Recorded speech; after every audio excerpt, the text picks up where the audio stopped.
What is going on, YouTube? This is yours truly, ATUM-RE, coming at you guys with another video. Before we go in, make sure you guys like, comment, subscribe, and share the video. Today's video is going to be about home invasion, specifically the one that we call the bedroom shootout. I know all of you guys saw the video of a recent home invasion where a guy, his roommate, I think his girlfriend, were being robbed. I think it was like a DJ at a club or something. I think it was in Michigan, but I'll put the link to the story in the video anyway. But what happened is they were actually invaded. A guy crawled through his window, and savage, scumbag, whatever you want to call him, but they crawled through the window. He was armed, and basically the homeowner, I think his roommate, was stretched out on the floor being robbed.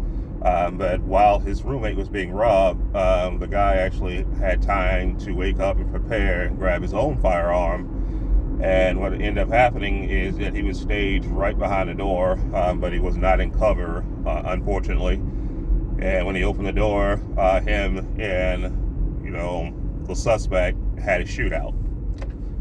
He did hit the suspect, but unfortunately he was shot.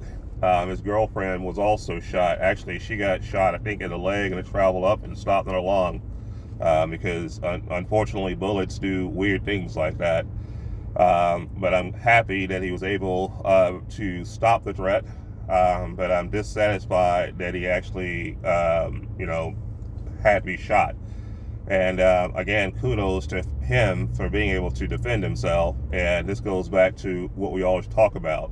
To everyone, be armed. This is why you should be armed, because again, I'm just glad that he was armed. He had the credence and the wherewithal to be armed, because this could have been exacerbated into something much more serious if he was not armed, especially with his girlfriend being there. You never know what the weirdo would have wanted to do with the girl, being basically not decent, in her bedroom attire. So I'm just glad that he got out of there alive, but there are definitely some lessons and things that could have been done differently, obviously.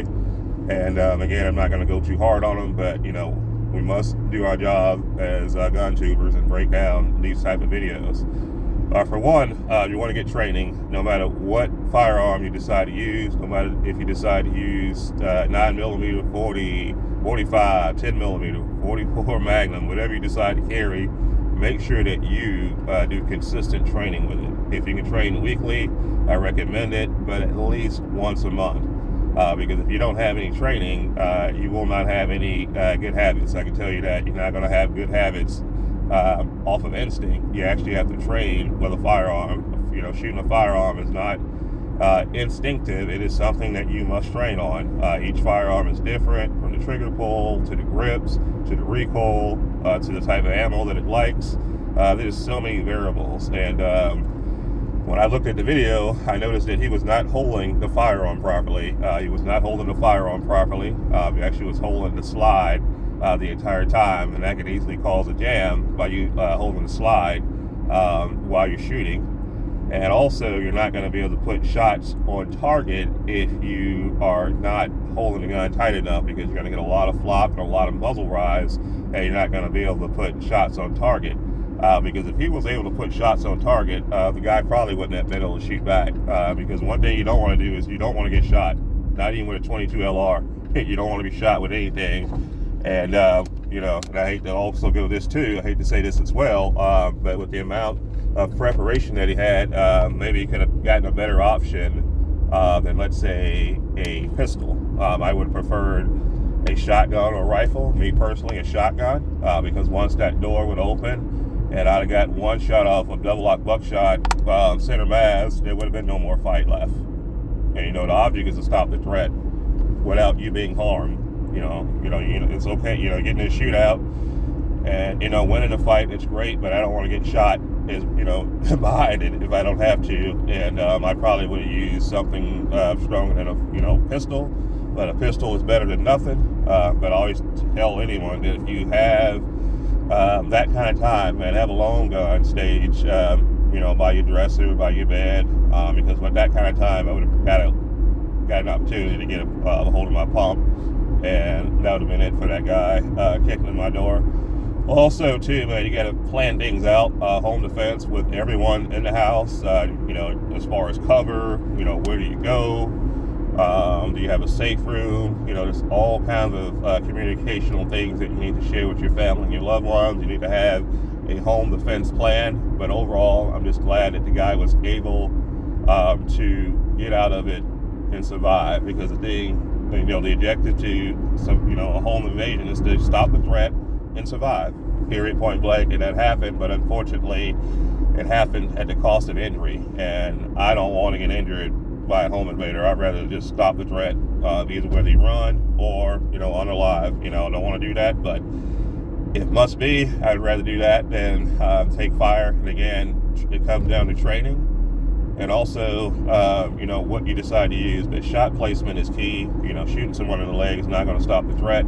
And again, if you don't get good shot placement, you may, if you shoot someone, they're going to shoot back at you, and that gives them opportunity to possibly make you the person that's unalive, and you just don't want to have that happen in your home, when we should prepare as best as possible.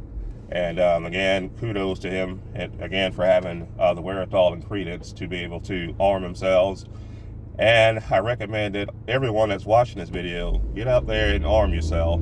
Don't be a victim in your own home. Prepare, and make sure you train. Train with what you use. And, your home defense weapon does not have to be your carry weapon. Like I always tell people, 9mm, 45 ACP, those are nice rounds. They put people down. But for home defense, if you can get a long gun, AR-15, shotgun, that's a better option than a pistol, because again, you're going to have 4 points of contact, and then you're also going to have the ballistics advantage, because you're going to be shooting out of a longer barrel, so you're going to get a ballistics advantage, and you're going to be able to just get better shots off and get better shot placement. But that is just my thing here is, again, just stay armed. Make sure you guys get out there and practice with your firearms, and be vigilant, and just have a plan. Have a plan for home defense, because a lot of people think it can't happen to them, but it can. And if you don't practice with what you have, you're not going to be prepared. I promise you that. And I'm glad you just got out of this situation alive. But home invasions on the rise. Make sure you secure your doors. Also, dog security. The whole shebang, man. Just make sure that you're out here doing what you need to do, and make sure that you secure your home, and make sure you just have a plan for you and your loved ones, and make sure you and your loved ones actually practice. Don't get just a firearm that's only good for you to fire off. Make sure that your wife is comfortable, your daughter, whoever else may be available, is comfortable activating that firearm if need be. You need to have a family firearm, not just a firearm for you. Okay, but that is pretty much all I have in this video. We'll catch you guys in the next video, like always. 2A up.